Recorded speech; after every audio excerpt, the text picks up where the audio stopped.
As the president of Bay Atlantic University, I would like to welcome you all and all our panelists. Thank you very much for making your time to be a part of this panel. And I would like to invite our chairman, Mr. Enver Yücel now. He is the founder and chairman of BAU Global, the largest educational network in Europe, and the founder of Bay Atlantic University and Bahçeşehir University. Mr. Yücel.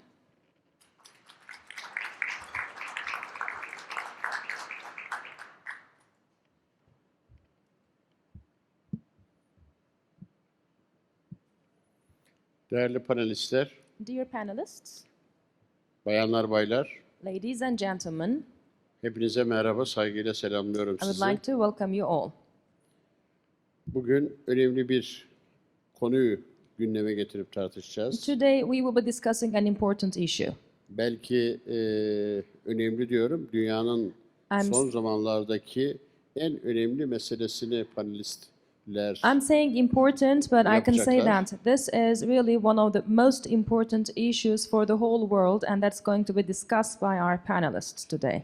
Öncelikle Bay Atlantic Üniversitesi'ne, Global Policy'ye çok teşekkür ediyorum böyle bir etkinliği gündeme getirdiği için. So to start with, I would like to thank Bay Atlantic University and Global Policy Institute to organize a panel on this issue.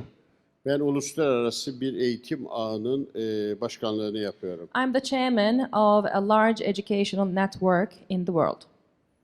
Dünyanın en önemli meselelerinden birisi olan göç meselesi bizi yakından ilgilendiriyor. And this issue of immigration or refugee problem interests us a lot as educators.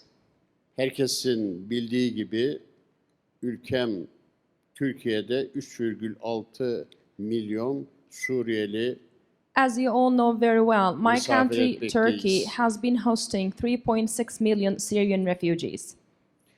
Her şey bitmiş de değil It's not completely done, ve halen oradaki problemler devam etmekte, yara halen kanamakta The ve problems- bir çözüm henüz daha bulunmuş durumda değil. the problems in that region, they are still going on, and the wounds are still bleeding, and unfortunately, we haven't been able to find solutions.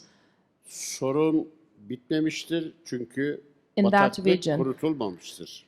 The problems have not been overcome because we have not been able to dry the swamp yet. Zaten savaş bitmeden, Suriye'nin iç meselesi çözülmeden de bu sorun çözülmeyecektir. Actually, before the war ends and before we could find solutions for the domestic problems, internal problems of Syria, then we will not be able to foresee a solution.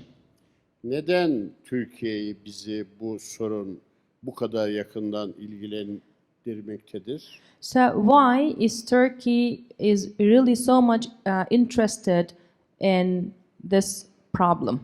Suriye bizim komşumuz. Syria is our neighbor. Suriye'de dostlarımız, akrabalarımız, We have aynı friends, we medeniyetin have insanlarıyız. relatives in Syria, and we share the same civilization. Ve bizim 950 kilometre bir And on sınırımız top of var. that, En we büyük share sınırımız var. our largest border with Syria, which is around 950 kilometers long. Biz bu meseleye duyarsız kalamazdık, kalamayız So da. that's why we couldn't be ignorant to the problem. We can't. Tabii bu soruna böyle bakıldığı zaman bu sadece Türkiye'nin bizim sorunumuz değil. Bu sorun bütün dünyanın sorunu. But this is not the Turkey's problem alone. This is the problem of the whole world. Ve dolayısıyla Türkiye'de bu sorunun üzerinden tek başına gelemez. And that's why Turkey cannot overcome this problem on its own. Tek başına Türkiye'nin Suriye'nin meselelerini çözemez. Turkey cannot solve the problems of Syria on its own. Savaşı tek başına durduramaz. And Turkey cannot be the only force to stop the war. Suriye'deki bu mesele ve göç dünyanın meselesidir. This problem in Syria, and this, especially the refugee problem, is the problem of the world. Dünyada buna ortak bir çözüm bulması gerektiğine inanıyorum. And I believe that we should be finding a solution together by using our forces. Bizim ülkemize, sınırımıza yığılan gelen bu insanlara kapılarımızı kapatamaz. So all these millions of people have come to our border and we couldn't say no to them. Bu insanları We couldn't close our borders to sınırda them. ölün diyemezdik. We couldn't say, we couldn't just stop them at our border. Hem kültürümüz hem medeniyetimiz buna evet diyemez. Because of our culture, because of our civilization, we couldn't close our gates to these people. Biz insanlık olarak üzerimize düşen görevi yaptık ve yapmaya da devam ediyoruz. We have done what we did what we had to do, thinking about ourselves as part of the humanity. Bu bir dünya sorunudur. A shared humanity. Bu bir This is the insanlık problem of the sorunudur. world, and this is a problem of the humanity. Panelist arkadaşlarımız bugün bu soruna teknik olarak değinecekler. Dear panelists will be discussing this issue with several Umuyorum perspectives. önemli sözler söyleyecekler. I know that they will be sharing some important Diliyorum inşallah statements with güzel us. düşünceleri olacaktır. And I hope after leaving this panel we will Bu have soruna good bir nebze de olsun or optimistic katkıda bulunmak opinions about bizim the için problem. bir insanlık görevidir. And it is our duty as humans to be able to offer a kind of solution, Konu çok da karmaşık bir konu değil. a kind of solution to the issue. And this is not actually a very Ama complicated issue. çözümünde samimiyet arıyoruz. But what we are looking for is sincerity in trying to find out the solutions. Eğer ülkeler If the countries, kendi ülkelerinin çıkarlarını ön plana almaksızın without taking their own countries' priorities to the front, insanlığın çıkarları olarak baktıkları takdirde çözüm daha if they kolaydır. put the priority of the humanity to the front, then I guess we will be closer to the solution. Çözüm odağımızda insanlık olmalıdır. Because the focus of the solution should be humanity. Göçle ilgili çeşitli çalışmaları yaptık. We have carried out several research studies on immigration. Amerikan Kongresi'nde dile getirdik. And we have organized events at the US Congress, Bay Atlantic Üniversitesi'nde, Washington'da at Bay gündeme Atlantic getirdik. University in Washington, D.C., Berlin'de, İstanbul'da in gündeme Berlin, getirdik. in Istanbul. Ve dünyanın çeşitli yerlerinde gündeme getiriyoruz. And Getirmeye we de will devam edeceğiz. continue to do similar events at various locations in the world. Bununla ilgili dünyada belki de ilk araştırmayı yapan üniversiteyiz. And I think we are the first university that did a research study on the refugees. New York When this Üniversitesi problem ile NYU ile has birlikte first yaptığımız ilk started, and araştırmayı we did this study in collaboration with o NYU. zaman 100 binler civarında bir göç And when we meselemiz did vardı. this very first academic research on refugees, O zaman we gündeme hosted getirdik. only around 100,000 refugees in Turkey. Yine bu insanların gelecekte çözüm bulmak amacıyla güvenli bir Similarly, bölge olsun istedik.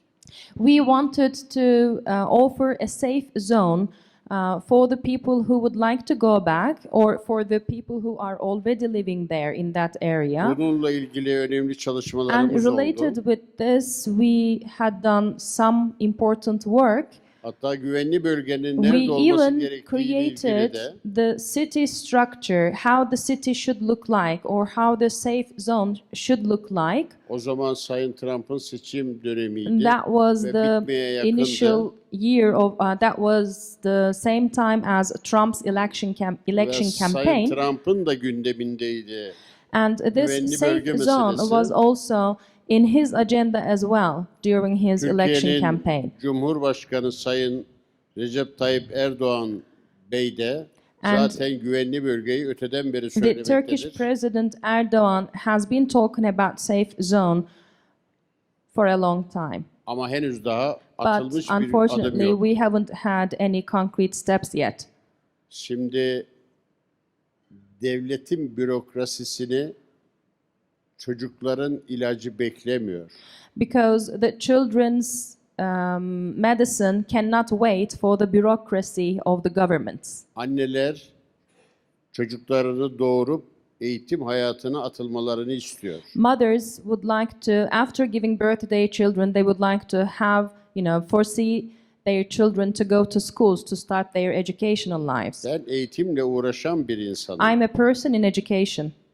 400.000 Suriyeli anne Türkiye'de 8 yılda doğum yaptı. In the last 8 years, 400,000 Syrian kids were born. Bunlar okul bekliyor. And these kids are Bunlar waiting for eğitim schools. bekliyor. These kids are waiting for Anne baba education. iş bekliyor. And their parents are Sağlık looking for bekliyor. jobs. And they are expecting, health services. Ama dünya kamuoyuna baktığımız zaman But when we see what's being discussed in the world's agenda, halen still, maalesef atılmış bir adım yok. unfortunately, we cannot see any concrete step Türkiye bu konuyla towards the ilgili solution of the 40 problem. milyar dolar Turkey has already maddi spent kaynak $40 ayırdı billion ve for the henüz refugees in Turkey. özellikle Avrupa Birliği'nin bu konuyla ilgili attığı önemli bir adım yok. But still, we haven't been able to see any important step towards the solution, especially on the part of the European Union. Tabii son olarak şunu söylemek And istiyorum. finally, I would like to say Bu insanların that dramını gelecekte in the future, el uzatanları da ve duyarsız kalanları da tarih hatırlayacak. so history will remember who have been ignorant to this problem, but at the same time, history will remember who have given their hands to these people that suffer. Teşekkür ederim. Thank you very much, İyi paneller diliyorum. and good luck in your Teşekkür panel. ederim.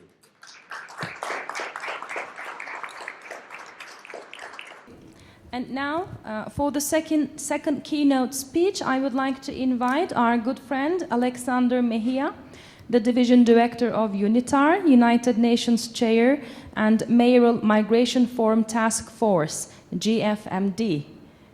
Alex, the stage is yours.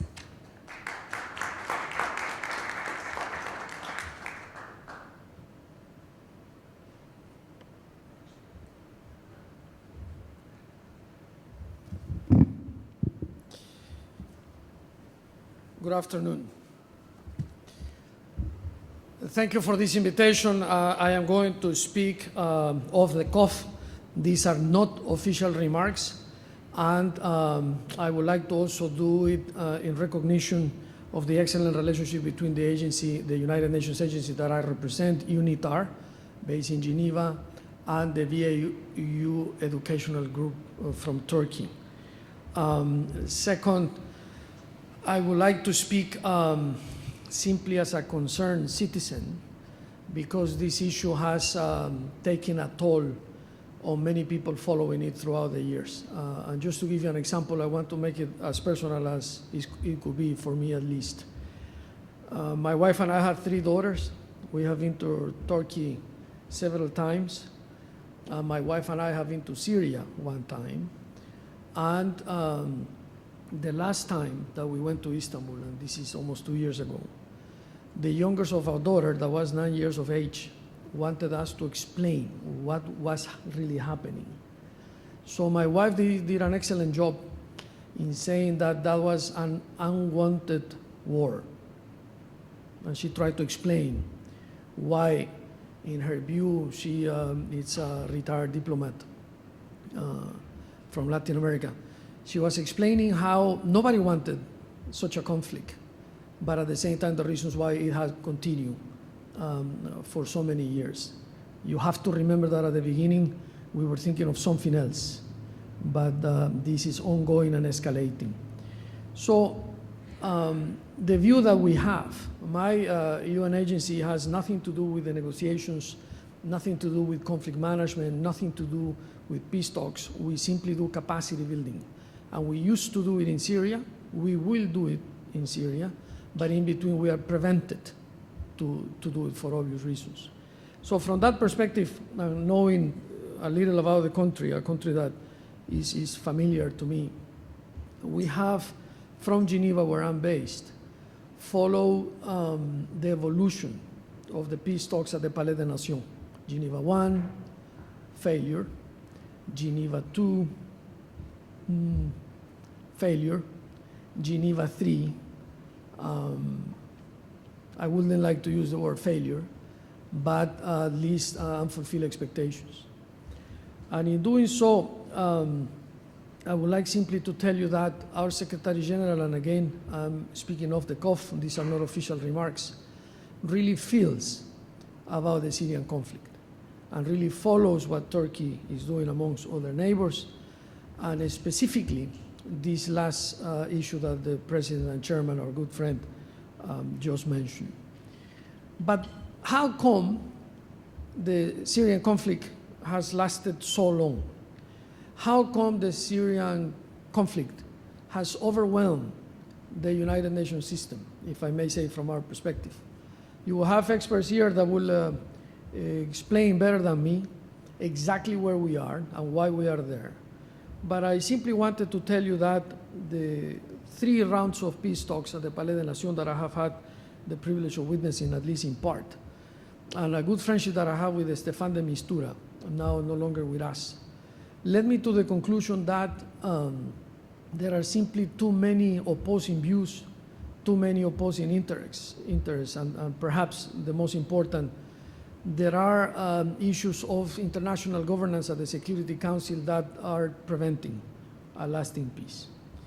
So let me begin by explaining perhaps that our Secretary General really sees the need to, again, declare this a priority. The whole senior echelon of the United Nations see the need to do something and to do it fast. The human suffering is simply too big to ignore. I have in my hand, and this is public information, so I'm simply relaying things to you that you already know, but it's important to highlight.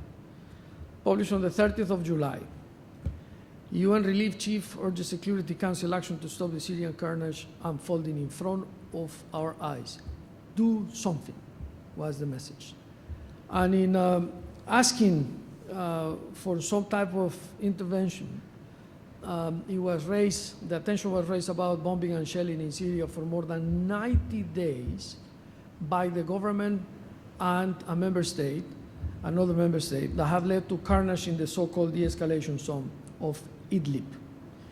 We have been frustrated from our top levels to the food staff members that we have, because it seems that certain wars reach a plateau. And it reach a plateau, a sort of complacency, in which the whole global community simply lives with it. And it's part of the landscape. And the human suffering is somehow reported, the human suffering and the horrible pictures are somehow published, but people don't assign priority to a conflict anymore. It's this cycle that we have seen throughout history, and especially recent history, in which the concept of the nation state is really somehow put to test. Governance is put to test. Peaceful, convivial existence is put to test. And when I mention nation state, I want you to remember that the Peace of Westphalia in 1648 created a concept of nation that somehow in Syria has eroded. The concept of the Westphalian nation state is somehow replaced by a situation in which we see, and I hesitate to use this word, but I say that I'm speaking on my personal capacity, not as a United Nations official. It's a war of puppets. And that's very strong, and I know that I'm being recorded. I don't want to be fired tomorrow. But I really feel about what I'm telling you. And I'll make it even more personal. I'm speaking off the cuff and not officially. I'm a Christian. And as such, I feel when I see what happened to my neighbor. And Syria is one of the cradles of Christianity. So it's difficult to understand when you see it from Geneva or from New York for that sake. How come the conflict does not stop, diminish, and enter a phase of negotiation that can endure? Why? So the question that I want to postulate today is why. Not only my Secretary General, the head of our relief agency, the special envoys, everyone at the United Nations has been calling the attention of the world to the need to understand better both narratives, the rebel forces and the Syrian government. And we have adopted some difficult positions at the Security Council, but still, there is no light at the end of the tunnel. And I have in my hand the news. This is the latest ones that you can read. This is again public information. You simply go to our website and you can read in more detail. Of 2 draft Security Council resolutions that did not reach consensus on a ceasefire in Syria's Idlib. So the question remains, why this conflict has protracted for so long, and if I may tell you, and I don't want to sound pessimistic, is perhaps without an ending in sight.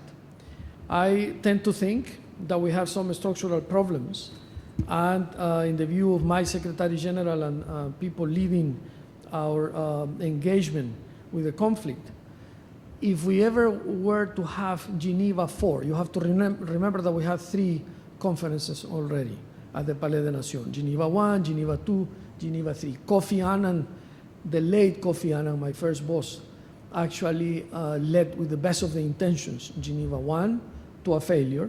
Unfortunately, one of his greatest frustrations. I had the privilege of having a conversation with him a few months before his passing. Geneva 2, Lakhdar Brahimi. If someone, in my opinion, a consummate diplomat, could have calmed all the parties to some minimum level of consensus, was him. Failure. And then Stefan de Mistura. When I have taught, I'm from Ecuador in South America, by the way, and I had the privilege of teaching here and there at our diplomatic academy in the past, and recently just as an invited speaker.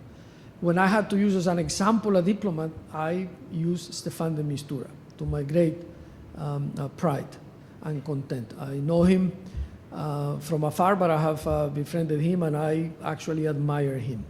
So why a man of that stature will feel so frustrated and will see his engagement as partially a failure?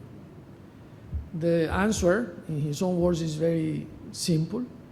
There are no conditions for peace in Syria. So analyzing this, and then I'll get to this novel proposal, and actually a very much needed one on the safe zones as Turkey will see them. In his view, the conditions were simply not there. And that means everything and anything. For the conditions not to be there at the Palais des Nations, and we have had several Petit Comité engagements, we simply think that a basic precondition for peace, and you're going to hear from the experts, I'm just giving a lot of generalizations to you, but I believe a valid overview, at least from our perspective. The conditions were not there because there are too many conflicting interests, because there are actors that have conflicting agendas and discourse, because I believe the United Nations somehow sees itself alone. So now getting into the detail of what these safe zones could do, I'll tell you from practical experience simply. We have been in places in which, I'll use the example of Afghanistan, which is very different. Iraq doesn't apply. But we have been in war zones in which a precondition did exist, which is that was a minimum level of value, I use that word, to accept certain conditions of a ceasefire and certain conditions of what we call safe zones. Here, that precondition is not valid, and you are going to hear several views from the American perspective on why simply we have a permanent member of the Security Council that will lose more than gain, and this is very delicate, so that the member state will remain unnamed. The interest is too big for that member state to come to terms. So, as I don't want them to fire me, let me go to something that is more familiar to me after this rumination on a very, very convoluted situation that has killed too many people and that has displaced millions, close to 4 million. I would like to end by mentioning our Global Compact on Refugees. We had the Global Compact on Migration successfully being implemented, everything beautiful. But the Global Compact on Refugees, already also in its basic phase of implementation as of December last year, brought a lot of hope to this conflict, and especially for the people that had been fleeing the conflict. But then came to a halt, almost a complete halt. We have been confronted, our colleagues dealing with this mostly, we have been conflicted by lack of compromise. We have been conflicted by opposing views on what is a priority and what is not. But the fact of the matter is that today, this remains a humanitarian crisis of proportions that are important, that will continue to grow. However, if you see the whole, when we have over 258 million people in dire straits, and that comprises very many categorizations. But still, because the number is very big, we would like to see that people in situations of stress and distress will actually need to have a concert, a harmonized concert of interventions to somehow improve their chances. So the process for the Global Compact on Refugees, or GCR as we call it, that began in September 2016 after the New York Declaration of Refugees and Migrants that the General Assembly adopted, called for some sense of urgency. And that sense of urgency prevails, is still there, but there is also a big sense of frustration. And this big sense of frustration happens because as of now, we don't see a real positive, tangible difference in this expected coordinated view, harmonic view towards what to do with refugees fleeing a country. We still see member states' agenda prevailing, at least in some cases. We still see unpreparedness. I echo the words of the Honorable President of BAU saying that his own country indeed feels overwhelmed somehow. But this proposal of having safe zones in Syria, which I'm not going to address because the colleagues at the main table are experts and I'm not, seems to some of us a prominent solution, a feasible solution, and an urgent one. Because if you look at the numbers, it is simply too harsh to digest. So I want to finish by telling you in this, hopefully in this overview of how the United Nations feels frustration towards this issue, that indeed there is still too much to do. There is still a realization that the Security Council, and this is where I have to be very careful in what I say, the Security Council, because of its own governance structure, must come to terms, and that perhaps something important to do is to understand the human suffering better. If we don't, if we fail to do that, all the multilateral architecture with the Security Council at the center are useless. All of the different iterations of that architecture are useless. The Security Council indeed has the ability to find a minimum denominator that has been closed. Some experts here will tell you that for sure, but that has been very elusive. Our Undersecretary General for Humanitarian Affairs and Emergency Relief Coordination, Martha Lutcock, updated the Security Council very recently with frustration in his words.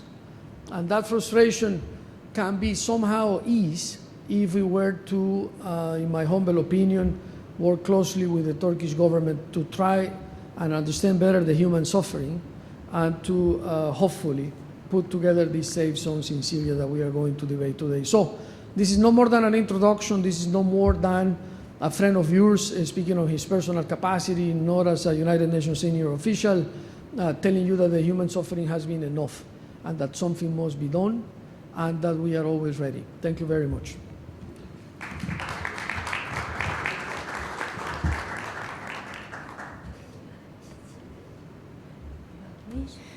Thank you, Alex.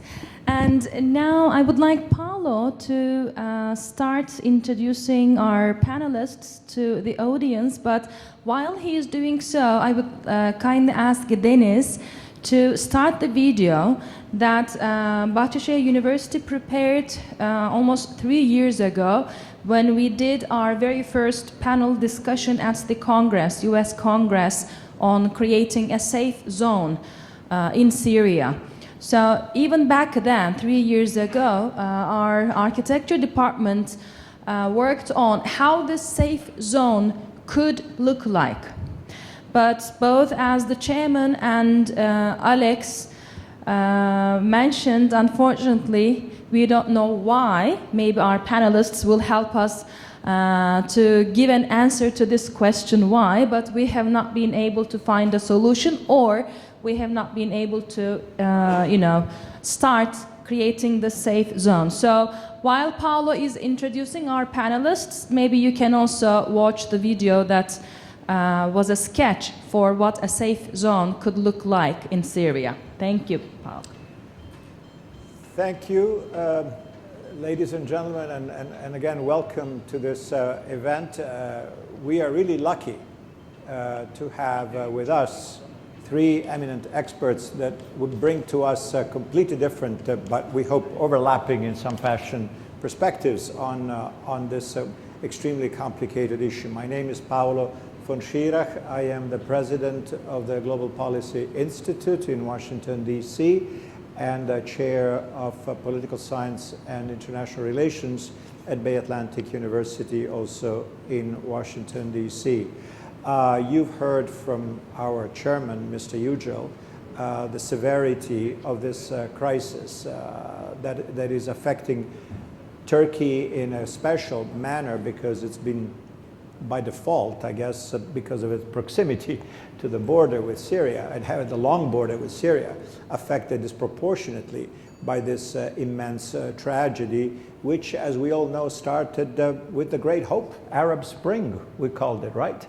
It turned out to be an Arab nightmare in many countries, and certainly Syria is probably the worst in terms of the amount of casualties, and indeed internally displaced people, and finally refugees. We are talking now about several millions. I don't think it's easy to determine how many exactly, but we all know that Turkey is hosting millions of them. Jordan, Lebanon, other countries also, Europe, quite a few, in Germany more than 1 million perhaps. So this is the tragedy that is unfolding before our eyes, and maybe because of there are other similar tragedies, and from Venezuela to Burma, that maybe we've become jaded, can I say that? That the world has become sort of anesthetized, that it doesn't really matter anymore, the tragedy of millions and what's happening, and people who are removed for years from their homes and subject to incredible deprivations and all sorts of problems that they cannot possibly handle on their own, and host countries that don't have the resources to fix or to provide adequate living conditions to all these refugees. But in any event, I want to go ahead with the program, and as I said, we're very lucky to have with us 3 distinguished panelists, and I think I will introduce them in the order in which I would like them to speak. We have Professor Juliette Tolay, I don't know if that's pronounced correctly, who is an eminent expert on refugees and migration. She has studied these issues in great depth. and published a great deal and knows Turkey. Well, she has a Turkish husband, we understand, among other things. And so she's very knowledgeable, has lived there, speaks the language, and so she's eminently qualified to discuss with us, from an academic and scholarly standpoint, where we are on all this and what are the dimensions and the pitfalls of this enormous unfolding and sadly unsolved and unending tragedy. And to her right, Qutaiba, who is an old friend, having been a student at BAU for at least for a while, and one of my great students in pursuing international relations, and now here in New York City.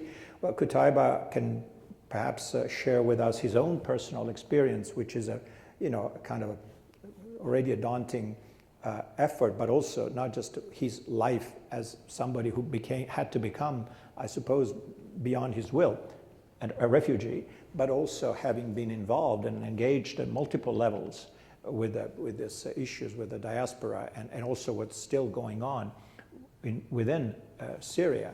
So he's eminently qualified to give us a perspective, a Syrian perspective on this tragedy. And last, but by no means least, we have here Richard Outzen, who is, recently, I guess, left the U.S. Army, retired the U.S. Army with the rank of colonel, and he's been involved in a variety of very important posts, in the region. Again, he speaks, I understand, very good Turkish, so my hat goes to him. So very knowledgeable about the region. And not only that, but he has also worked in policy planning staff at the State Department. And right now, and this speaks to our issues, he's part of the team led by Ambassador Jeffrey, whom, by the way, we had the pleasure of hosting at one of our events at the Global Policy Institute in Washington, D.C. a while ago, before his appointment as, I don't know, we're technically correct, special envoy, is that correct, for Syria, designated as such by the Secretary of State. So again, Richard being part of the team and being very knowledgeable about the country and about the situation on the ground is eminently qualified to the extent that he can share with us, information that is for public consumption.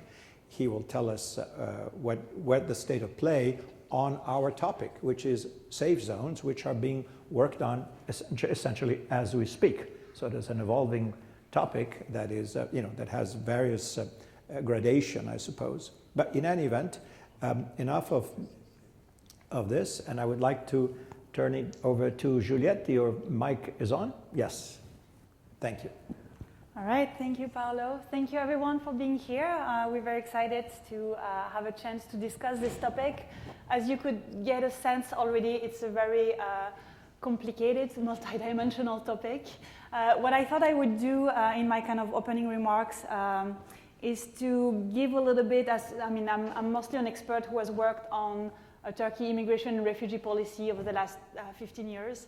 But just giving you a little bit of a perspective of how Turkey policy towards Syrian refugees has kind of evolved since 2011 until today, and that will allow us to kind of put the safe zone in a little bit more into the context, into this broader context of Turkey's policy. So one of the things that we typically have heard a lot about kind of Turkey's approach and Turkey's kind of welcome of Syrian refugees from the beginning has really been articulated around kind of three main axes. One is this whole idea of open door, right? Kind of Turkey from the beginning was very clear and kind of opened the border gates, sometimes the border as a whole, to kind of welcome and let Syrian refugees kind of flee as they needed to at different time. This was kind of a very central part of the policy. You had the camps that you probably have heard about, especially kind of in the early time, 2014, around that time. A lot of people were kind of praising kind of they were up to, I think, 29 camps that were put in place, roughly, across kind of along the border with Syria in Turkey, and they were really praised for being this kind of relatively high quality and kind of really providing a safe haven really for refugees who had coming from the border. And then the third axis was really this idea of temporary protection, which is the official kind of status that Syrians have in Turkey. For a lot of complex reasons I could go into, but for sake of time, I will not too much. Syrians are not recognized officially as refugees, meaning as conventional refugees based on the Geneva Refugee Convention. Rather, they are giving the status of temporary protection, which in practice give them a lot of the kind of similar rights that refugees would have, but doesn't really provide a clear kind of long-term path as to, after refugee, typically in other countries, you can kind of integrate and move to citizenship, etc. Temporary protection is meant to be temporary until the situation is resolved and Syrians can go back. What has been very interesting is this kind of, this third, like the open border, the camps, and temporary protections are things that actually have evolved quite a lot from 2013, 2014, when this was put into place, compared to the situation today. Because essentially, for a number of different reasons, but first of all, the open door policy is not really in place anymore. This is not fully kind of recognized officially. You hear Turkish officials still talking about the open door, but in practice there are now visa restrictions for Syrians coming in. The border has been sealed. There is kind of a wall that has been built through most of the border between Syria and Turkey. And while certain Syrians can still go through, there are a lot of reports that a lot of them are kind of prevented from actually crossing in they want. Of course, it depends which border gate, and only a few of them are now open. So there is a lot of differentiation. We also see that so Syrians on the temporary protection coming into Turkey have to register in different provinces in Turkey. A lot of them, especially close to the border, or the one in Istanbul that actually hosts that is the province that has most Syrian refugees, has actually closed registration for a while now. So it has become a lot more difficult for Syrians, for new people fleeing from Syria to actually come in. So Open Door is no longer really here. The camps, for a number of reasons, have basically kind of slowly been closing down. Most of the refugees actually mostly upon their own perspective, because it's very good to be able to go and stay in a camp when you are just fleeing and you have kind of nothing. But in the long term, it's very much more difficult to find a job and to kind of integrate and to kind of create more of a sustainable living. So it's actually refugees' usually preferences that over time they rather transfer and become urban refugees and kind of settle into city centers mostly.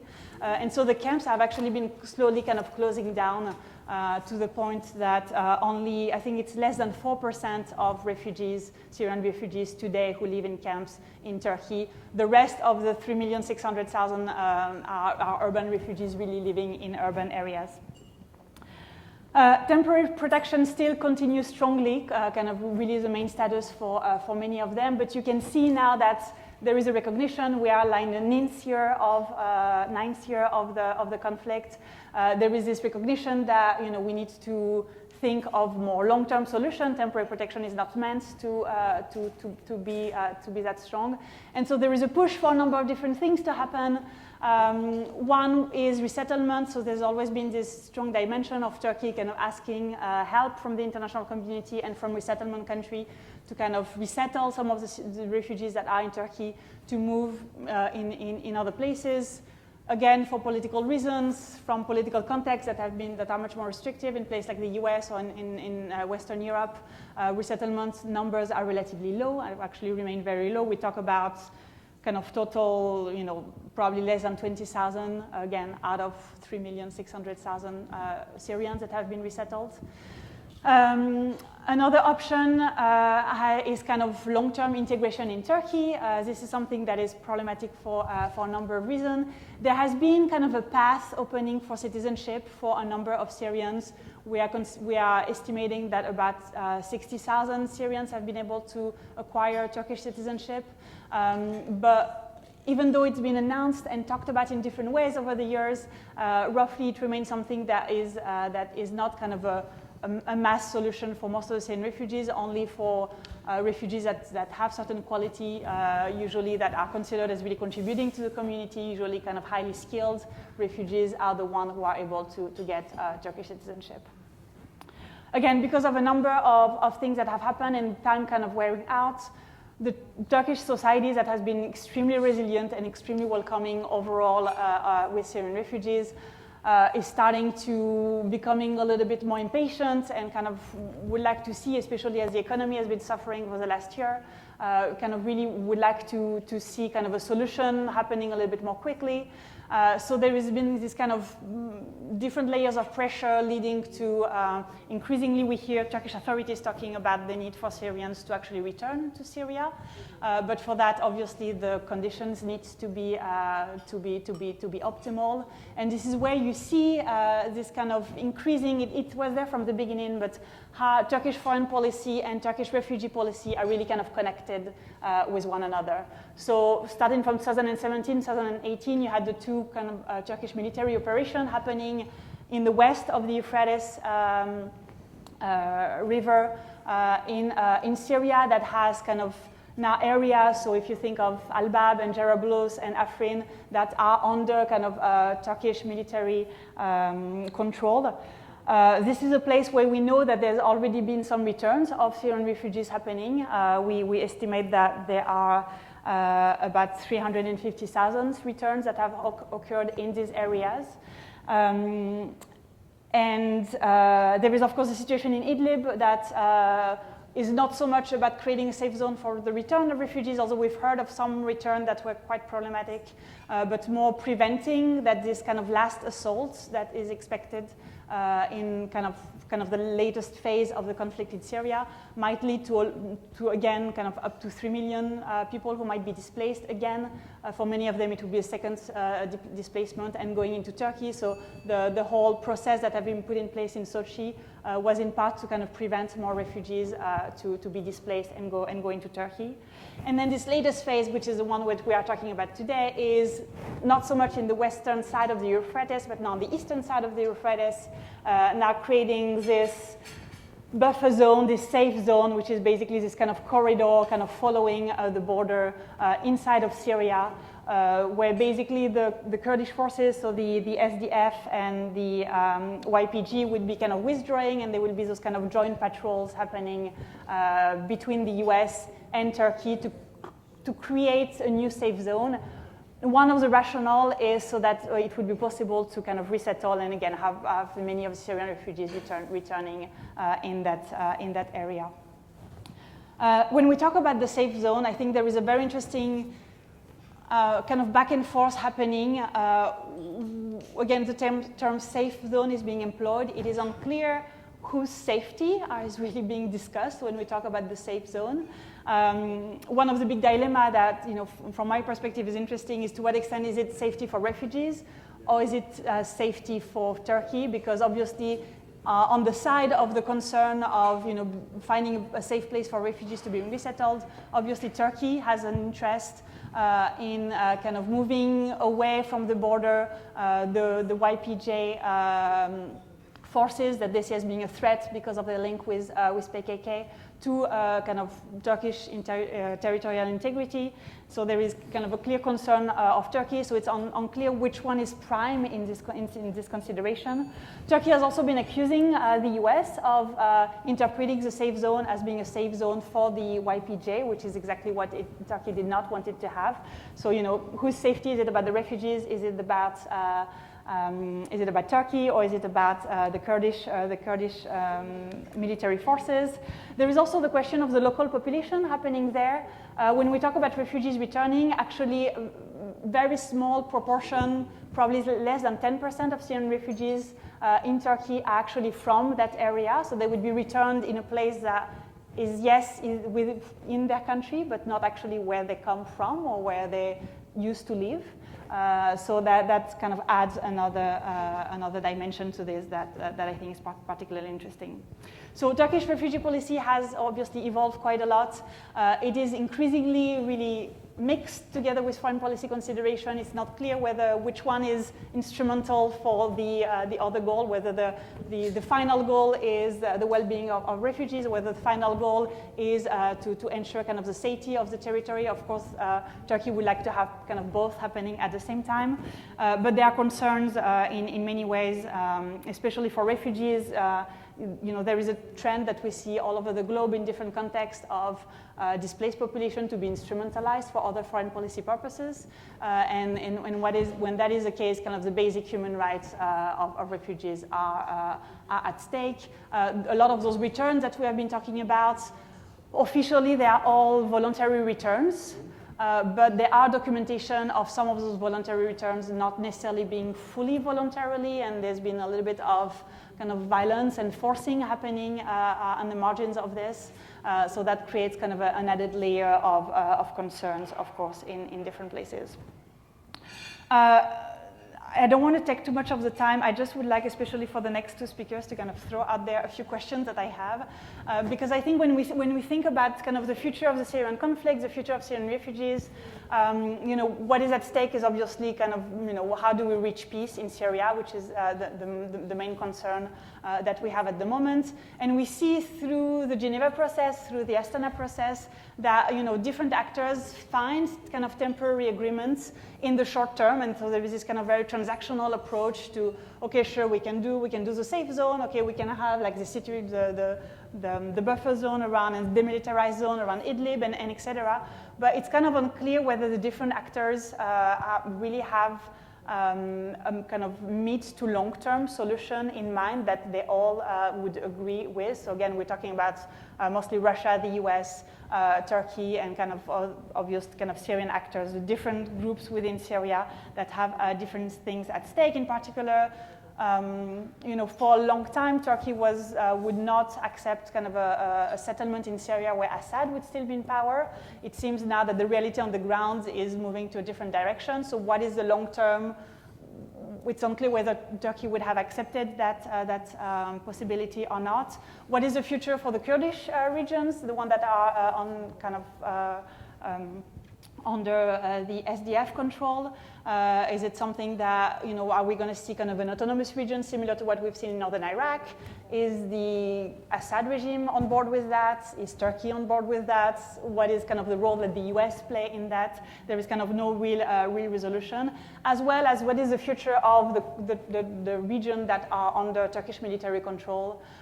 What is kind of the end game regarding this? So I'm hoping that possibly my fellow panelists can help address some of those questions. I'll stop here.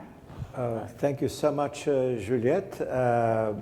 Thank you for giving us this sort of comprehensive kind of historic contextual reconstruction, because as you say, these positions have evolved and have been modified, and from a very open approach, now we see it more restrictive, and now we see also how this problem is taking a toll in Turkish society, and there is resentment, and there are issues about what are we going to do with these people, and yes, resettling them and all that, and the complexities are just mind-boggling. But we'll come to that later, I'm sure. Qutaiba, please give us your understanding, obviously, which is very, I'm sure, very nuanced and very textured on a situation that you have experienced firsthand. Of course, yeah. Thank you, Juliette. I mean, that was really great overlap and layout, basically, of kind of Turkish policy in the past 8 years in the conflict. The issue of safe zones in Syria specifically has been an issue of needs and challenges for the past 9 years. Turkey actually has been raising the issue of safe zones since late 2011, very early in the conflict. But we can see why Turkey was concerned since that time if we kind of like to draw a parallel to the policies that Juliette mentioned. What were their policies in response to? And that's what I'm going to try to cover a little bit in my intro here. So basically, if we go back to the early conflict, the first wave of refugees leaving from Syria to Turkey actually happened in May and June 2011. Which was very surprising for many because, I mean, at the time, the government response to the uprising in Syria was mainly arrests, shooting on demonstrations, and more heavy-handed in some areas. But the first wave in May and June 2011 was almost 20,000 Syrians living from Jisr al-Shughur, Homs, and the Latakia province into Turkey. And by the end of 2011, beginning of 2012, the number jumped to 200,000 in a few months. So in that context, it's really understandable why Turkey was, from the beginning calling for a safe zone.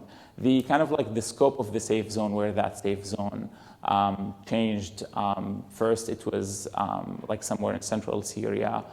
Second, it was moving where kind of like the conflict and the most repressive government response was going, because Turkey was seeing kind of like the aftermath of that, of waves of hundreds of thousands of refugees coming into Turkey. Today, of course, we're talking about 3.6, 3.7 million refugees in Syria, almost 1.5 million Syrians in areas that are controlled by de facto Turkish ruling. So we're talking about almost 5.5 or maybe 6 million Syrians that are in reality under Turkish control. So that's why that creates really a big challenge for Turkey. After early conflict and as waves of refugees were moving on, and as Juliette mentioned, there was a policy of Opendoor. Any Syrian basically can leave Syria and go into Turkey, and vice versa.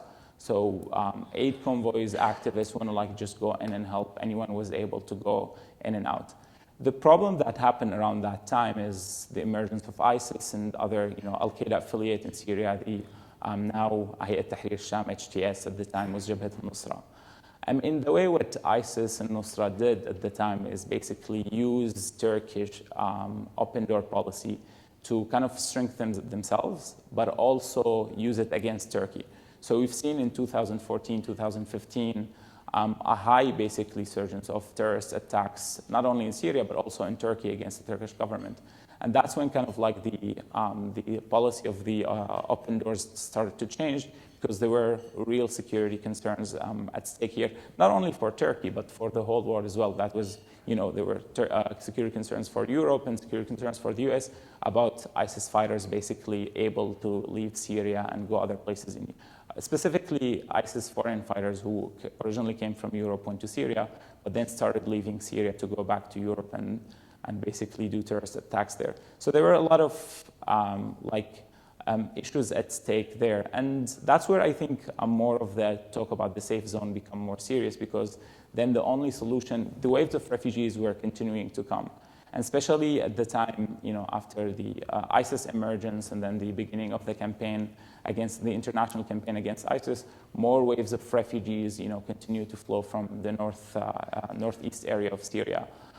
Along, of course, with the northwest. So the more the campaign in northeast Syria continued, more refugees were going into Turkey, and at the same time, that was kind of like the beginning of the Russian intervention in northwest and southern Syria, and then what has been so-called the government reconciliation deals, which is kind of like the winner deal upon the defeated opposition forces.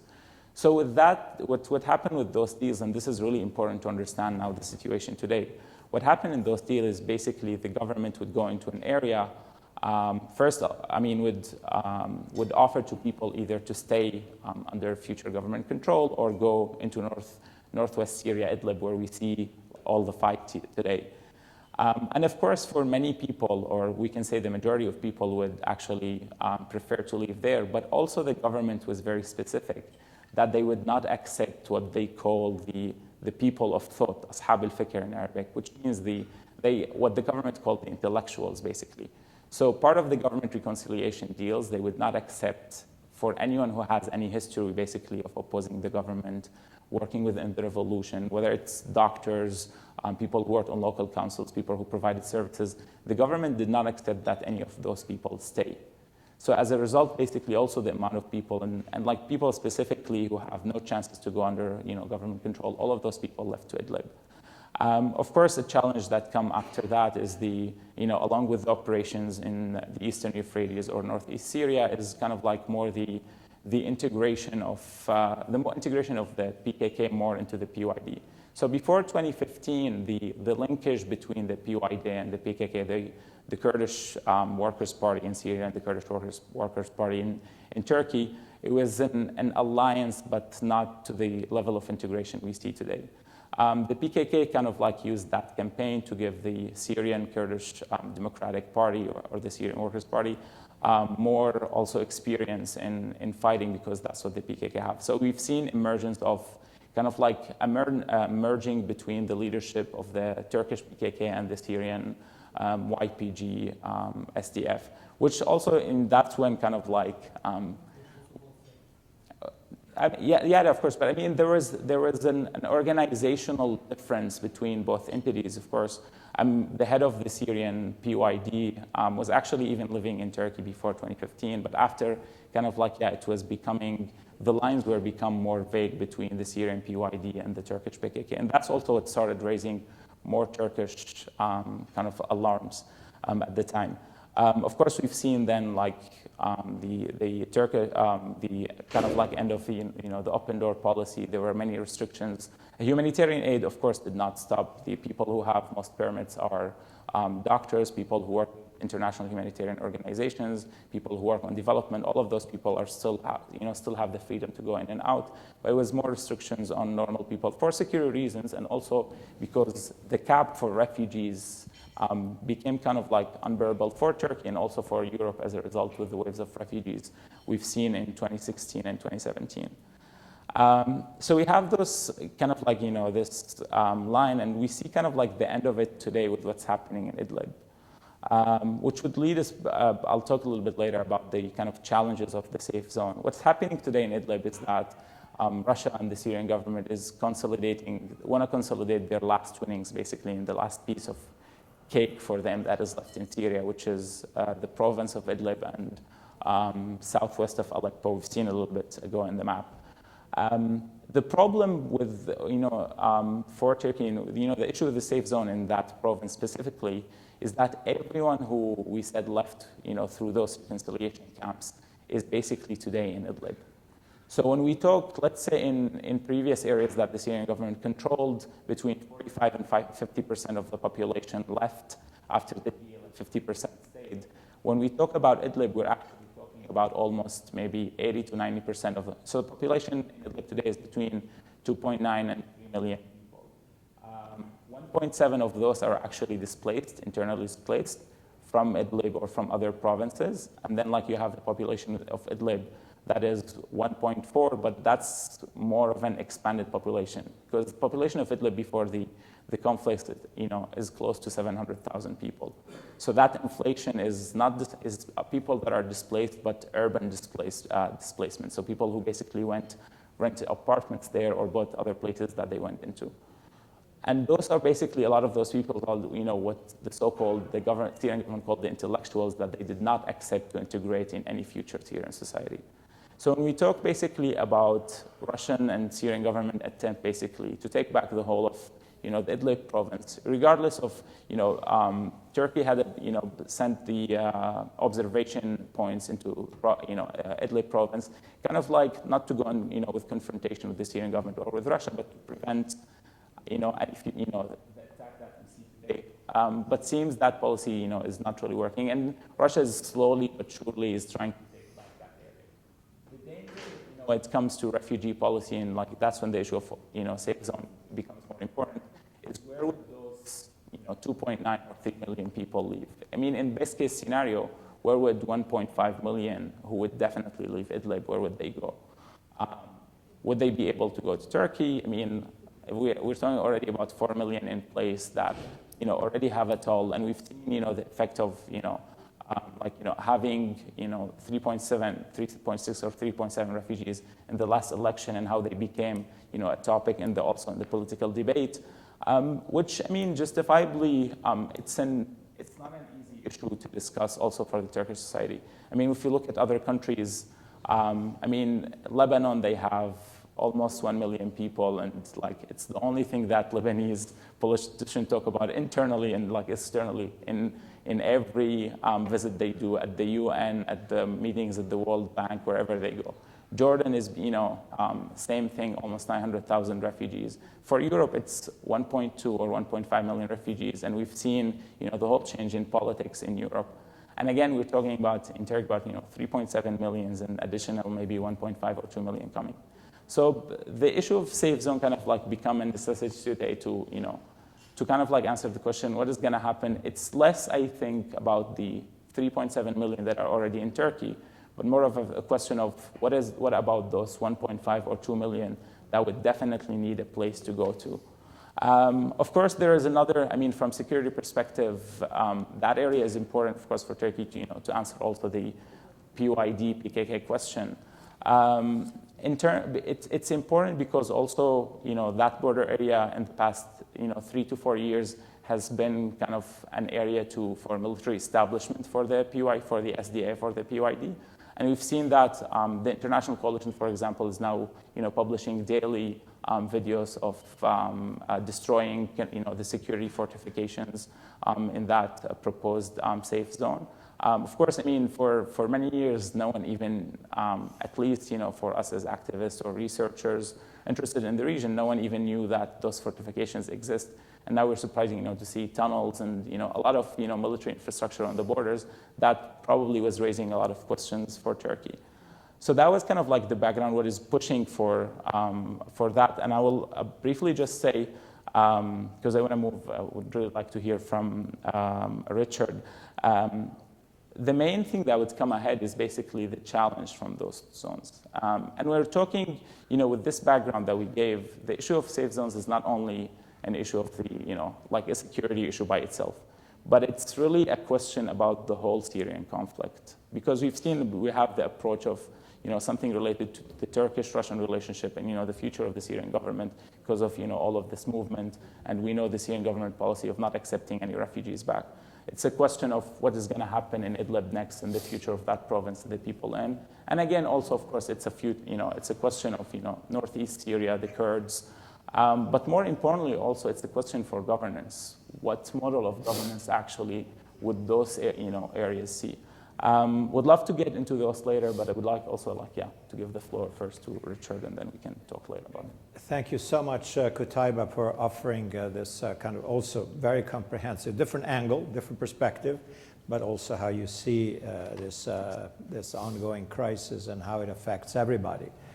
Obviously, the Syrians themselves, who are the victims, and there's no question about that, but also how it creates frictions in the host countries, Turkey most notably, and indeed these other extremely complicated issues of Idlib, and and how that's going to play out, because I do not believe that the conflict will be over until that is somehow resolved.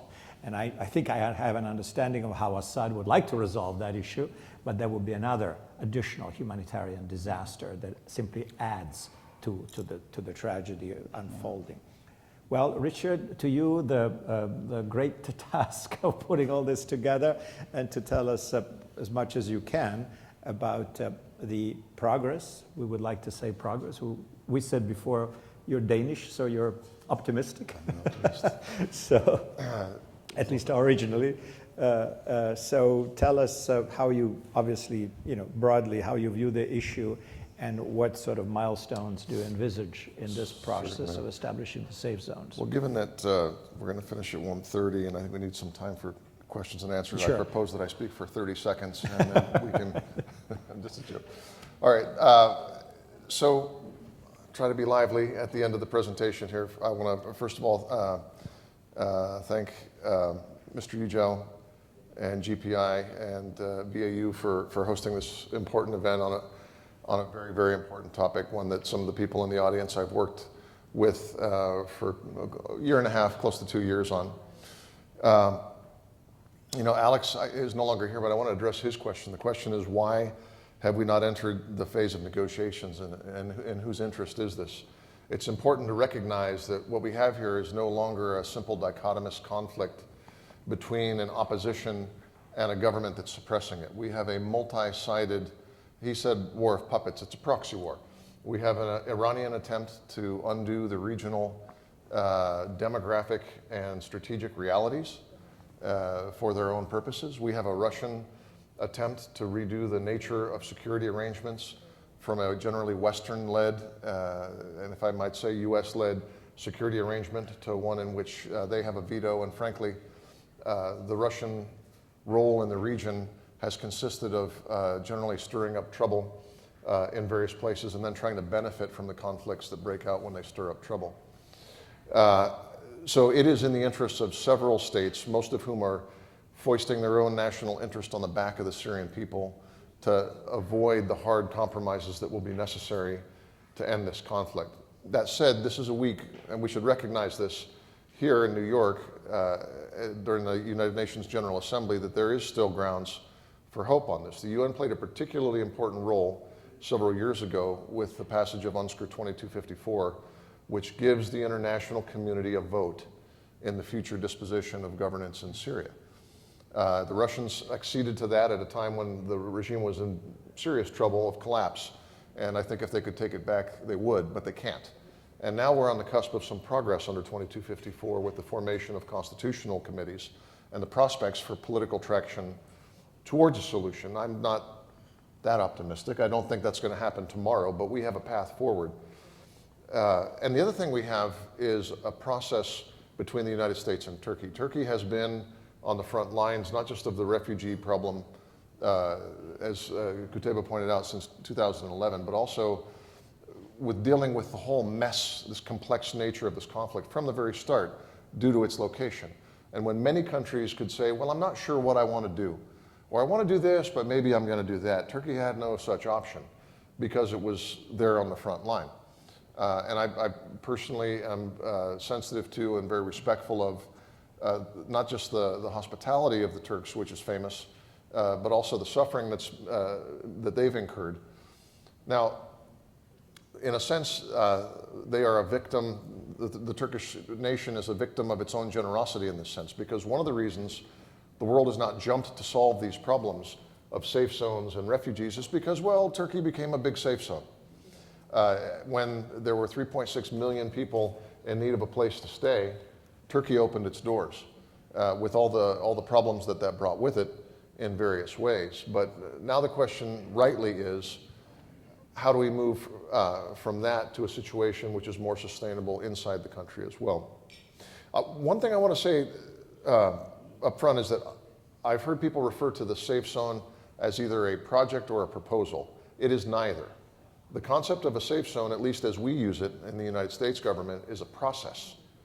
And by that I mean anybody who thinks externally that any of us can design, and I love what the architects did, by the way, but anybody who thinks we can design a solution on PowerPoint and then simply impose it in Syria mistakes the nature of the conflict and the leverage that the different conflicting parties have on this.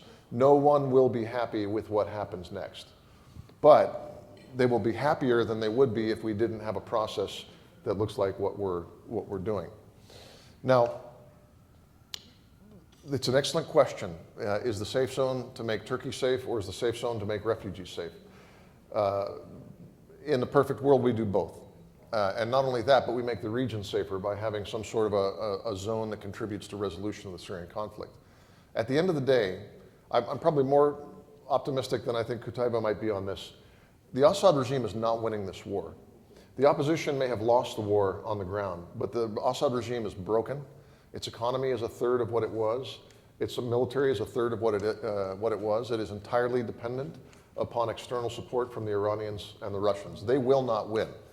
And the three levers that guarantee they will not win are diplomatic isolation, economic pressure, and the denial of certain territory to them that has important resources, including people, as well as energy.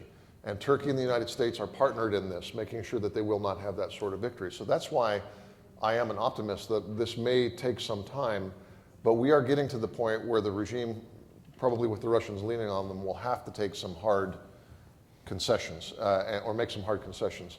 And the Constitutional Committee is one indication of that. Now, in the US government, we use the term security mechanism as well as the term safe zone. I want to clarify that a little bit. Because we had to get something working on the ground as a sign of concrete military to military cooperation between the two sides, we've designed a system of patrols and combined operational planning, what we call a combined joint operations center, which is functioning in Akçakale, which is not too far from Şanlıurfa. We have American and Turkish military together planning operations in terms of verification of the tenets of what will happen in this zone. Now, the military refers to its part of this as security mechanism because they really are not, it's not within their mandate to talk about all the very thorny political and civilian issues that go along with this, like refugee returns. Refugee returns is not as simple as just having a place for them to go. And I'll address that in a second. It's a complicated issue with many stakeholders. The safe zone itself will be safe in a sense both for Turkey and for the civilian populations of the area because the most destabilizing element in the area because of the general political situation is the YPG. The YPG will be withdrawn from those areas. Those withdrawals have already started. Heavy weapons and fortifications associated with the YPG will also be withdrawn from this area. What this creates, though, if you do it too quickly, and if you do it without a good, solid plan for what comes next, is a vacuum. And I know in Turkey there's more skepticism about whether Daesh, ISIS, is still a threat, just based on the numbers that we see from different types of reporting, and the presence of all sorts of, like 70,000 between, just in the Al-Hol camp, between sort of decommissioned ISIS fighters and their families. This is a huge problem waiting to reignite. So while we realign with Turkey to make sure we have a common approach in the Northeast, we need to make sure we don't move so quickly that we destabilize and give ISIS a chance for a new life or a new breath in that area. Now, the safe zone in this concept has multiple purposes. One is to maintain stability in the area. The other is to address Turkey's legitimate security needs. Certainly one of them, and the one that this panel has been focused on, is on refugees. I want to lay out for you some ideas about how the United States sees refugees with regards to the safe zone, or you may also hear the term security mechanism zone. That's sometimes used as well. I typically use the term safe zone because I don't think we should be afraid to say that we're going to try to make this place safe. We have lawyers who think otherwise because they worry about the implication of responsibility that we may incur, and that's why there is an ongoing debate in the US government about the proper language, but I'll use safe zone for today's purposes. Implementation of the security mechanism in the safe zone is designed to prevent ISIS from reemerging. The US does not intend to introduce entirely new forces nor to utilize any non-state actors in a security role. What we're going to do is move towards an adjustment of the existing situation in the area. The United States and Turkey agree that returns must be voluntary, safe, and dignified. The US underscores the need to preserve access for international organizations and non-governmental organizations into the safe zone and insists that humanitarian access must be maintained to all areas. The main thing I think that falls upon the United States and Turkey at this point is to have deep, meaningful, and urgent consultations with the various stakeholders. This means talking to Syrians who might potentially go back.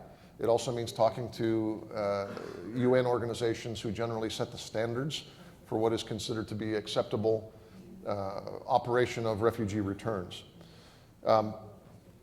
Turkey's been a good host to the refugees from Syria and rightfully wishes to see the conditions in Syria that encourage Syrians to feel safe returning. But we both need to show due awareness and caution to the sensitivity and complexity of these returns. Individual refugees must decide for themselves when the right time is for them to return to Syria to a destination of their own choosing. There's no room for unilateral approaches, and much harm can be done if returns are rushed. Appropriate expertise is resident in multilateral and international organizations like the UNHCR and the International Organization for Migration, or IOM. We support the safe, dignified, and voluntary return of refugees and displaced persons, and we continue to discuss this in great detail with our Turkish allies. Now, I will say, and two of my very close colleagues from the Turkish Ministry of Foreign Affairs are here that we've had some discussions with before. While we've gotten the military sort of, I won't say negotiations, but tactical arrangements in place, we have sort of slowed the discussions about the principles, about the organization of this area for future. The truth is, our system in the US is pretty averse to dictating what's going to happen in the Northeast. Now, it's an ironic position because we are obviously in a position of some influence there. But I think what we're committed to is what I would consider a hyper-local solution. And that means that each representative area, so Arabs in the Arab areas, Kurds in the Kurds areas, but the Syrians in that area most generally, have to have a process. It can't just be imposed by the United States and Turkey. I think the United States and Turkey actually are quite convergent in the idea of what, with regards to refugees, what we want to see. And we don't want Daesh, we don't want the regime, we want locally accountable and locally responsive governance in these areas, and we want something that will not be a threat to Turkey. I think and I wouldn't speak for my Turkish colleagues, but I think those are shared goals that are sufficient to come up with a common approach here. The issue now is coming up with speedy planning that does not necessarily imply rushed returns. We'll continue to press for the maintenance of humanitarian access within the area of the northeast of Syria, especially in this safe zone area. And we recognize the need to preserve access for international organizations to fish border crossing between Syria and Iraq, which is essential to commerce and humanitarian assistance operations in the northeast, and fully intend to ensure humanitarian agencies continue to utilize these crossings. So as you can tell, humanitarian access is a big deal for us. This is not just going to be a matter of Turkish and US military patrolling a zone. There's got to be continued access and lots of activity by international organizations, NGOs, and businesses. And personally, I think if we do this right, there'll be huge business opportunities for many sides, including for the many Turkish businesses that have the expertise necessary to do the sorts of stabilization that will be required with the return of refugees. I think we're pretty close time-wise. We do, yes. So I'm going to cut my 4 pages of notes down to one additional statement, if I may, which is that, look, by nature, I am an optimist. The elephant in the room, so to speak, is that the United States and Turkey have pursued very different approaches to solving Syria, basically since 2012, 2013. And that is regrettable in many ways. We have had different priorities because of where we sit. And I can't ask Turkey to adopt retroactively our priorities and our approaches over the past 6 or 7 years.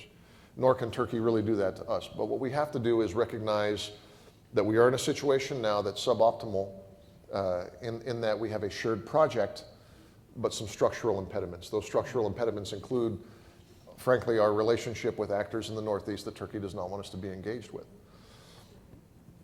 The process of normalizing the Northeast and here's the one takeaway that I want to emphasize more than anything else, is that in the end, what comes from this process in the view of the United States is a unified Syria that follows the 2254 process to a reformed and reunified country that is no threat to Turkey.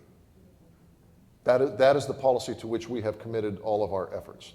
Now, how we get from the current situation to there is going to, first of all, have to do no damage to what we see as a fairly stable situation in the Northeast. And it's going to have to be a matter of dialogue and compromise about pacing and about steps between us and the Turks. But we're way better than we were a year ago or 2 years ago in this regard. So this safe zone is a process. We're very early in the process, but I see great prospects for success, and I think we should remain optimistic, but don't think there's a blueprint because we haven't really designed it yet. I am actually optimistic, yeah. But well, I mean, the events are. Thank you all very much. This has been quite comprehensive and illuminating and educational for all of us.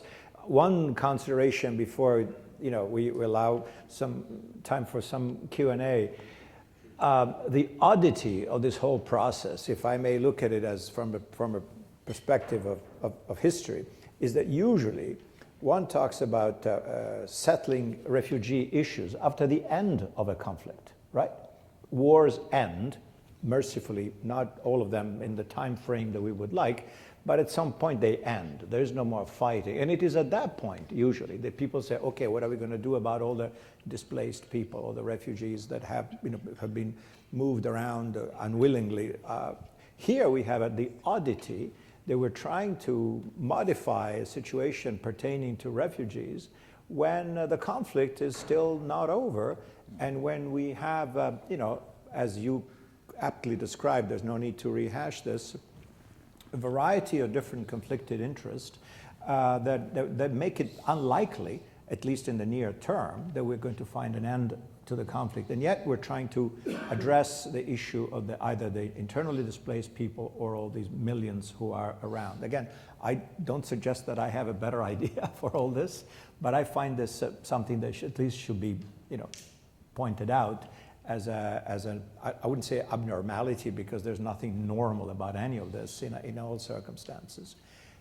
I think I see a question coming from Sinem. Thank you. Yes, thank you, Paolo. Thank you all. My question is for Richard. I guess you will get many questions today. At some point in your speech, you mentioned that YPG is considered to be the most destabilizing factor in the region. Is it a US point of view, or? I did not say that they were the most destabilizing factor in the region. They are the most destabilizing factor in the safe zone. In the safe zone. And the reason for that is because they're essentially a casus belli for Turkey. Okay, so at that point, my question... That's my personal analysis. It's not a statement of US policy. Okay, got it. So, we have our biggest worry. I'm asking this question now as a Turkish citizen. Knowing the history of the, region and sharing the, same history, the Middle East itself as a, problem area. And we know what has happened throughout the history, and any typical Turkish people's reaction would be, so YPG is the same for us with PKK. And our ally US, US, we consider you as our friends. But the US people, they do work together with YPG, giving them all these arms. And we know very well, considering our history with PKK, we know it very well what they are trying to do to have, maybe to divide Syria so that they could have a land of their own. And so what is US trying to do here? Are they helping YPG to create a region for their own?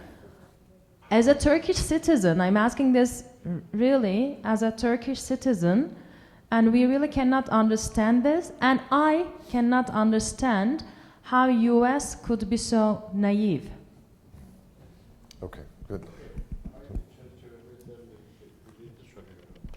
So within the same frame, Mr. Yücel has a question to Juliette.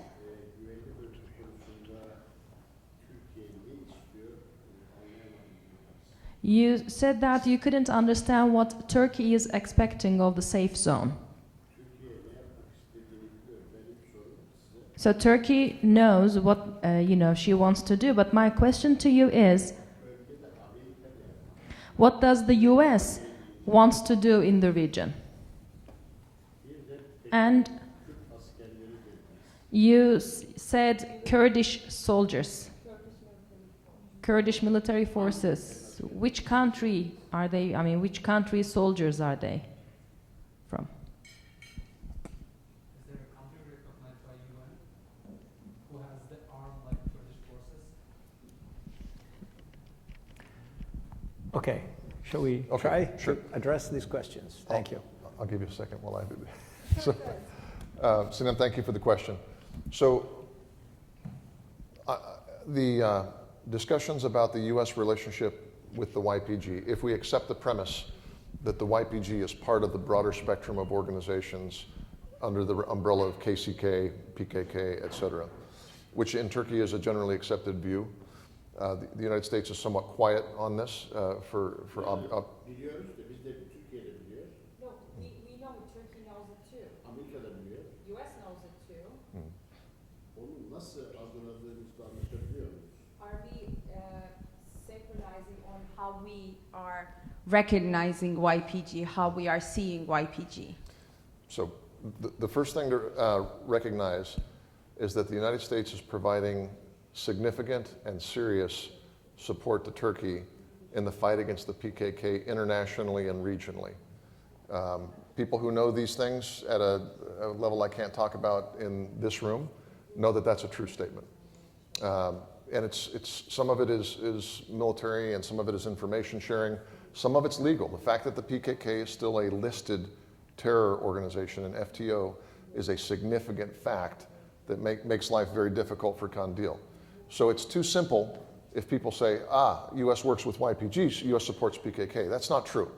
We don't support them ideologically, we don't support them politically, and as a matter of fact, we are sustaining important support against the PKK in Iraq and in terms of financing in Europe and things like this. Now in Syria, it's a different case. And in Syria, the case should not be understood from a top-down view. In other words, did the United States make a systemic decision that we will back the YPG for reasons X, Y, and Z? That's not what happened. It was a bottom-up process because they were fighting ISIS. And at the time that the decision was made to engage them as a partner in the fight against ISIS, in that part of Syria, they were perhaps the only ones who were fighting ISIS. So you and I can talk offline about my personal view about the wisdom of that decision, but I'm not here to criticize or endorse US policy from previous years. But what I will say is that a great power, a great state, if it has worked with a group, even one that's very problematic from the perspective of a valued ally like Turkey, and Turkey is our NATO ally, that Turkey is absolutely a relationship that takes precedence for us.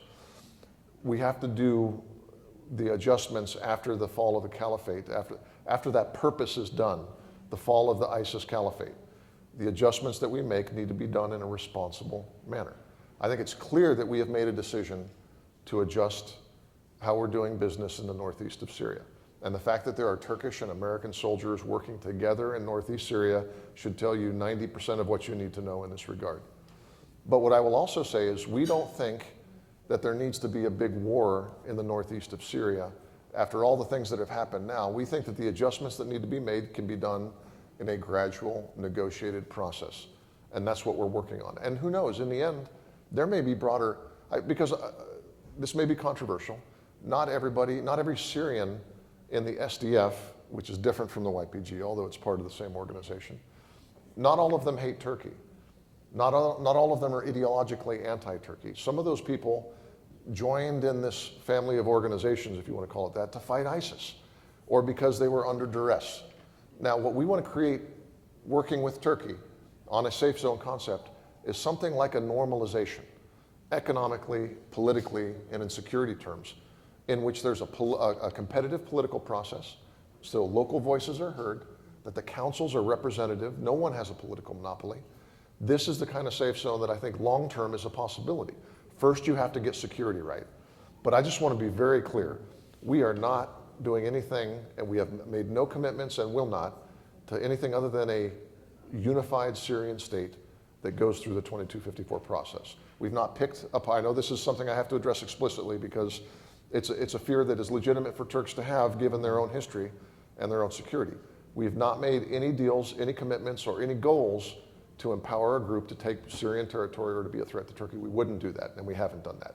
What we've got is a very complicated situation that came about in the fight against ISIS, and we need to work together in good faith with Turkey at a pace that's going to be frustrating for Turkey to get to the right position on that.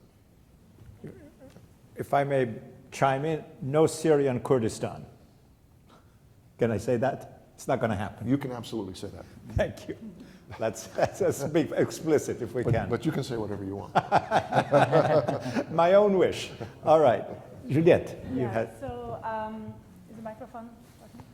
If it's on. Great. So yeah, I'm sorry if I misspoke and maybe used the wrong term, but what I think I meant to do was to talk about this kind of family of groups, whether the YPG, whether the PYD, whether the SDF, kind of a number of groups that have been kind of fighting side by side for, defeating ISIS on the one hand, but also because partially there is also a political project that they have, which, may go in different level of intensity, but roughly for some kind of a certain level of autonomy or recognition within the heavily Kurdish populated areas in Syria that kind of explain why I was kind of conflating them as one group. But that was just to kind of talk more broadly about the different kind of main interests in the region. I think the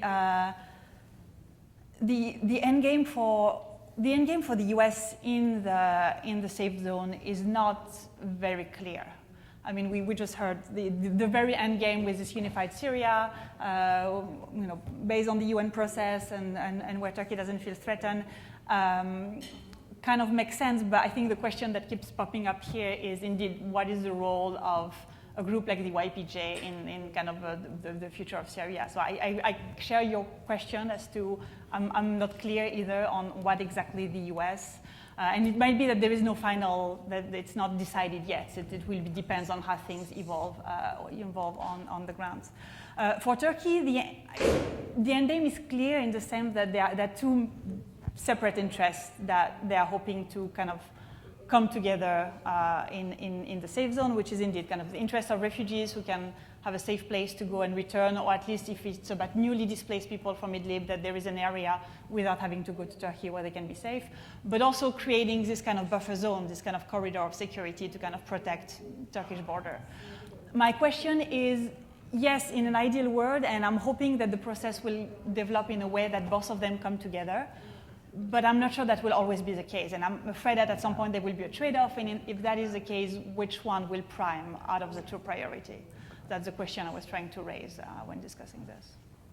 Just want to add briefly, actually. I mean, to the same issue, and that's where kind of becomes the challenge in the future is for the US and Turkey kind of like to come up with this plan together. And I like actually the idea of process, because it's absolutely right. Not everything is planned for Syria can be like, achieved as planned. And the idea of process is just taking in all the emerging events and kind of like, change plan as necessary. And the challenge, I think, comes is, kind of like bringing both forces together in northeast and northwest Syria.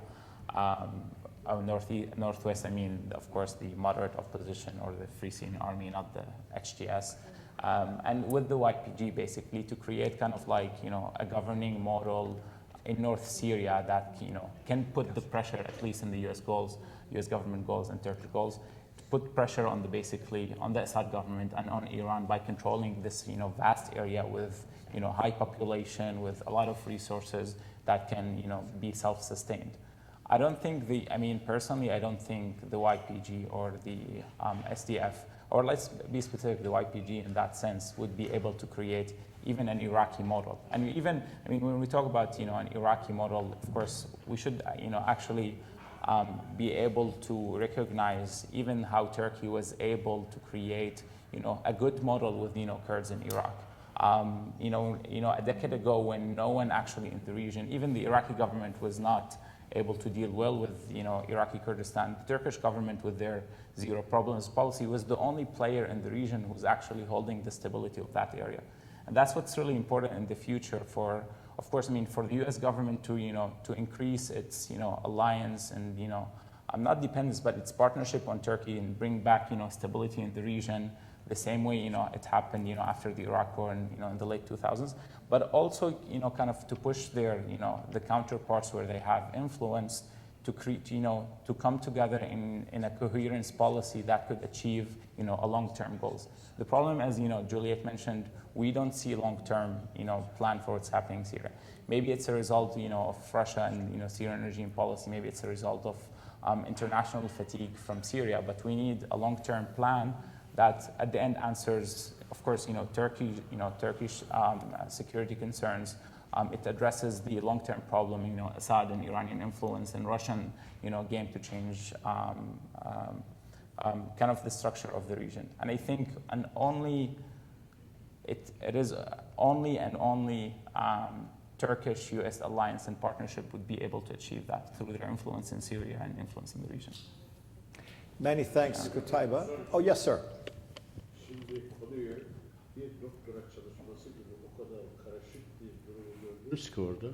So you explained the situation in a way like PhD student, like a PhD research, it made me afraid a little bit. You make it sound so complicated.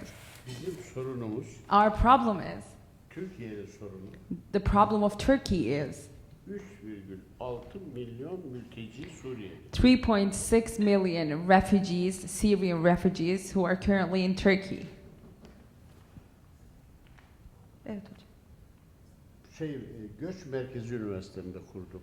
We have a Göç, refugee studies center too, Biliyoruz ki and we know that %50'si bu insanların geri gitmeyecek. 50% of these people are going to stay in Turkey. Siz dediniz ki bu insanlar kendi isteğiyle gitsinler. You said that I think you said that US wants those people to go back voluntarily, O insanlara da sorulsun dedi. and they should get their insights too. People should talk to them before sending them back or before getting their voluntary. Bunu bize söyleyemezsiniz. You cannot say this to us Çünkü bizim buraya geldi. because it's enough for us. Kilis'te, Hatay'da nüfus 2 katına çıktı. In Kilis, in Hatay, the population is twice right now. Bunlara iş lazım, ilaç lazım. They need job, they need medication, hospitals, education. Hiç Avrupa Birliği'nden destek bu konularla hiç bahsetmediniz. And you didn't talk about any support from European Union or European countries. Biz güvenli bölgeyi Türkiye'nin güvenliği için değil, biz güvenliğimizi koruyoruz. We don't need that safe zone for Turkey's security. We can assure our security. Biz bunları kendi ülkelerinde güvenli bir bölge oluşturmak. We want to create a safe zone for Syrians in their country. That's it. Şimdi Kürt, YPG, LPG, bunların bizim işimiz yok. Kurdish, YPG, PKK, all of this, we don't want to talk about them right now. Sonuçta herhalde Türkiye kendi işini kendi yapacak bölgede. So at the end, probably Turkey is gonna handle its own situation by itself. İstanbul'da 1 milyon mülteci var. There are 1 million refugees in Istanbul. İşi yok. Bunlar yarının hepsi bir teröristi. These people don't have jobs. They might become terrorists at the end because they don't have jobs. They don't have anything. 3000 öğretmen eğittim bunları Türkçe öğretmek için. We educated 3,000 teachers just to educate those refugees, teach them Turkish. Online Türkçe eğitimler verdik. We gave them çıkarttık. online Turkish educations. We published books and materials for them. Tek başımıza biz bunu yapamayız ki. We cannot do this all by ourselves. Çözümü bir yerde bulmamız lazım. We have to find a solution in somewhere around here. Artık bunlar komite şehirlerde bir yerlerde ona ne diyorlar? He? He? Gettolar olmaya başladı. There are ghettos which are becoming alive in parts of Turkey right now. Bu kadar karışık iş değil bu. It shouldn't be that complicated. Amerika bize karışmasın, biz hallediyoruz. If US can leave it to us, we will take care of it. That's okay. The problem with that, sir, is that if half of the 3.6 million don't want to go back and won't go back, that's one problem. Because O problem olmaz. yeah. Onu Suriye kökenli Türk vatandaşı yapmaya hazır. We are okay to make them Turkish citizens with Syrian heritage. So for the other 1.8 million, and for the million in Iraq, and the million in Lebanon, yeah.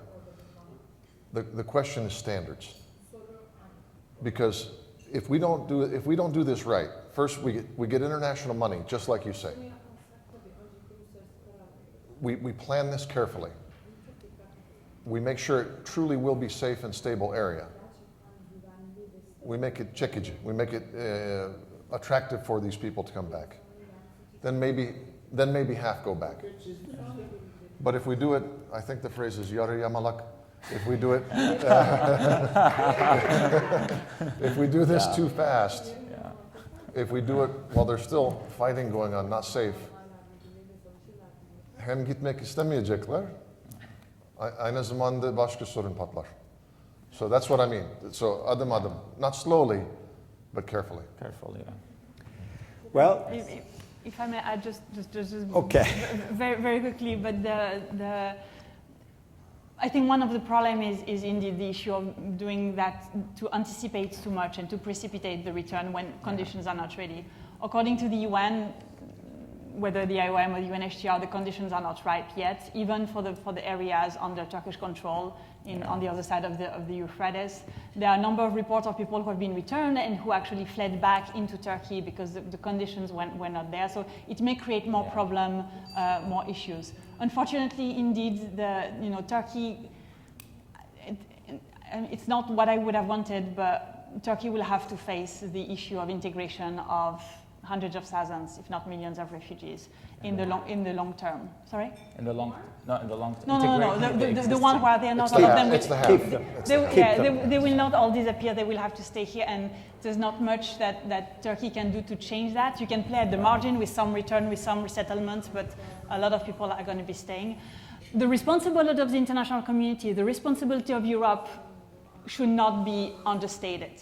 There is a enormous failure of responsibility on the side of the international community as a whole, and Europe in particular, who has been very complicit in trying to kind of stop the damage and how it impacts Europe in itself and not really looking at the situation comprehensively. We could have a whole different discussion about this, but I'm fully on board with you on that. I mean, just like echo shortly, I mean, even like I'm speaking here as Syrian, like not research, not like the theoretical part. We realize as Syrians what Turkey have, provided so far for the past 8 years. Of course, I mean, if you ask any Syrian, the safe haven for any Syrian in the region and in the world is Turkey, because of its policy, because how they feel close. But this is not a realistic solution. And yes, when the world, abandoned Turkey and kind of like taking care of the situation, it's a place where no one would want to be, no state would want to be, politically, humanitarianly, in every place. However, the conditions, and that's where Richard's point is important, the standards are really important for Syrians to go back. Yes, there are 50% that are in Turkey that say that they want to stay. But if there are conditions in place in Syria, that it's not only for an area that is not only safe from bombardment, from regime and Russia is coming in and bombing, but also safe in regards of like good governing, safe that is not, with governments that are not corrupt, safe where people are not arrested and tortured, or kids are arrested and taken to clean bathrooms with their hands because they stole something from the side of the street. Standards where there is a government, even like a local government, a local council that respects its people. That's when actually Syrians would go back. They wouldn't have to be sent to the borders, or they wouldn't have to be forced back. Because a lot of those people, they still have their houses there. Not everyone's house is destroyed, but a lot of people actually still have their property. They still have everything, and if they're given the opportunity and there are standards in place with international support, with international money, they would voluntarily go back. And that's what we need to create. All right. Thank you, Qutaiba. Thank you. On that note, I think we're really run out of time. We're happy to ask you a question privately.